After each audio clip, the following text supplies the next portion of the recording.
어쩌면 진짜 범인은 바로 8년 하고 1억이라는 돈을 투입해서 기대할 수 있는 성과가 너무 비효율적이라고 판단했습니다. 물론 저 또한 거의 불가능하다는 걸 잘 알고 있습니다. 아직도 다 그렇게 생각하시죠? 근데 저는 반대로 생각을 합니다. 누구도 해결할 수는 없지만 그나마 개선해 볼 수 있는 방안을 한번 제안드려보려고 합니다. 자, 이제부터 진짜 욕먹을 타임일 것 같은데요. 그래도 꼭 이 말씀은 드리고 싶습니다. 어쩌면 진짜 범인은 기성세대분들, 바로 부모님들입니다. 물론 극단적일 수도 있겠지만 그 사교육 비즈니스 업계 전문가들에게 맹목적인 그 수요를 제공해주신 과거 압축, 고도 성장기를 경험했던 패스트 팔로우라고 하죠. 앞선 선진국들을 따라가기에 급급했던 부모님 세대의 컴플렉스입니다. 물론 지금까지 이루어 오신 그 성과 그리고 엄청난 그 희생을 무시하거나 폄하하려는 의도는 전혀 없습니다. 그때는 그 방식이 어쩔 수 없는, 말하자면 그 시대의 정답이었겠지만 이제는 아닙니다. 대한민국을 지금의 자리까지 만들어주시고 그 앞 세대의 고귀한 정말 눈물나는 희생을 이어받아 한 번 더 도약해주시고 그리고 저희에게 세계 10위권 나라를 만들어주신 그 위대한 업적, 저 자신도 지금 현업에서 경제활동을 하고 있기 때문에 저희 세대 그 누구보다 잘 알고 있고 존경스러운 부분입니다. 하지만 여러분들, 시대가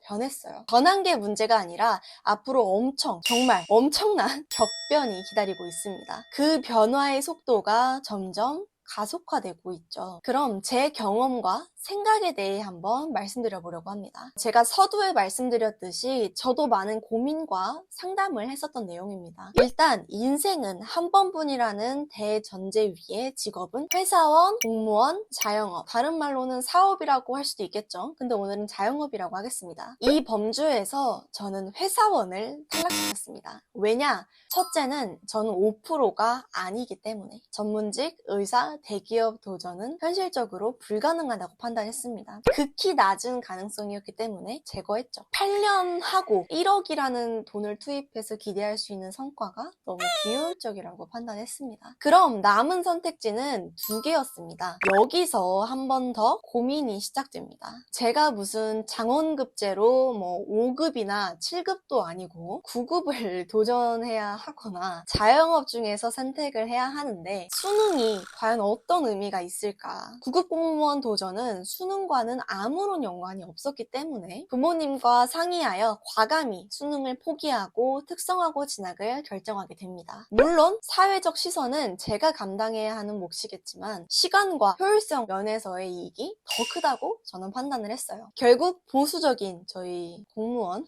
이신 우리 엄마를 설득해서 3년만 제가 한번 도전해보고 여의치 않으면 절대 어떤 후회도 없이 공무원 시험 준비를 하겠다고 약속을 드리고 3년이 지나 이제 4년 차입니다. 제가 제 사례와 경험을 말씀드린 건 수능을 부정하거나 생명을 다루는 의사라는 직업을 가볍게 여기거나 대한민국을 먹여 살리는 대기업 취업을 무시하려는 게 아니라 저출산, 부동산, 그리고 앞으로 더 심각해질 노인빈곤 문제의 핵심 원인이 지금의 교육 문제, 뒤떨어진 시대 인식, 과도한 수능 비용이 있다는 점을 우리가 정말 심각하게 고민해봐야 한다는 걸 말씀드리고 싶습니다. 전 국민이 마치 어떤 집단 최면 상태에 빠진 듯 그냥 그랬던 거니까 무지성으로 수능 비용을 낭비할 게 아니라 좀 현실을, 다가올 미래를 고민해보고 그 낭비되는 비용을 연금 적립으로 좀 전환하고 부모님들의 미래 노후를 더 단단하게 준비하면서 이 미쳐버린 사회적 낭비를 줄일 수 있는 방안을 찾아야 할 때라고 생각을 해요. 물론 저 또한 이 문제의 해결이 우리 사회의 현실에서 거의 불가능하다는 걸 잘 알고 있습니다. 거지로 가는 3대 지름길이라고 하죠. 주식, 사업, 빚. 아직도 다 그렇게 생각하시죠? 근데 저는 반대로 생각을 합니다. 부자로 가는 슈퍼패스가 주식, 투자죠. 그리고 사업, 빚, 레버리지입니다. 지금은 예전 부모님 세대처럼 요식업을 창업하고 오프라인 점포나 사무실을 구하고 권리금 투입으로 시작했던 시대가 아닙니다. 시대입니다. 플랫폼 기반 창업, 지식 창업, 디지털 관련 창업 등 시도 비용이 작은 시대입니다. 예전엔 1억 들여서 창업을 해야 했다면 지금은 200만 원짜리 시도를 50번 할 수 있는 시대입니다. 때문에 실패를 두려워할 게 아니라 그 실패를 통해 개선 과정을 거치면, 그리고 포기하지 않으면 분명 좋은 결과를 기대할 수 있습니다. 무엇보다 이 작은 자원도 없는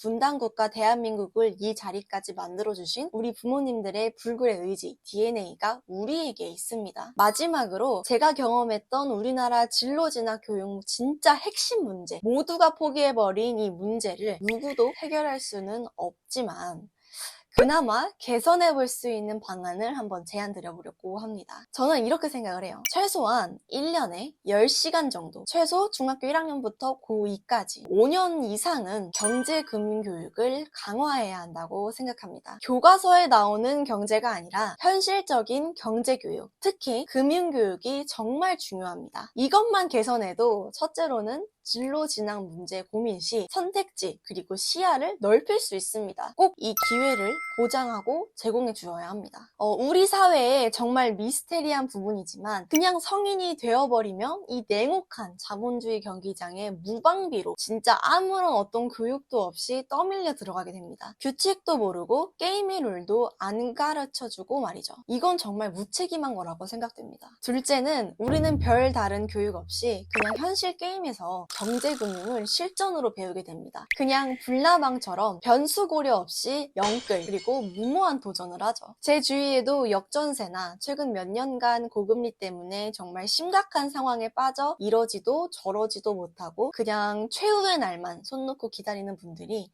정말 너무나도 많습니다. 어떤 직업을 택해도 의사를 하든 대기업에 다니든 뭐 공무원을 하든지 심지어 뭐 게임방, PC방, 야간 알바를 해도 미리 규칙을 배우고 최소한의 게임의 룰은 익히고 도전해야 합니다. 돈은 버는 것보다 지키는 게 왜 중요한지 모르고 그냥 그 무방비로 경기장에 떠밀려가고 있는 심각한 상황입니다. 조만간 엄청난 사회 문제가 될 수밖에 없는 우리 사회의 또 하나의 뇌관입니다. 정말 진짜 꼭 가급적 최대한 어렸을 때부터 경제금융교육이 정말 너무나도 필수적으로 중요합니다. 이 부분은 꼭 고려해 주시길 바래요. 자, 다시 한번 정리하겠습니다. 저는 수능을 부정하는 건 아닙니다. 다만 수능 비용이 너무 비정상적이고 이 문제를 개선하지 않는다면 저출산, 부동산, 노인빈곤 문제 해결 불가능합니다. 지금은 과거와 달라요. 미래는 완전히 다른 세상입니다. 최대한 어릴 때부터 경제금융교육이 필요합니다. 우리에게도 그 부모님들의 불굴의 정신 DNA가 있습니다.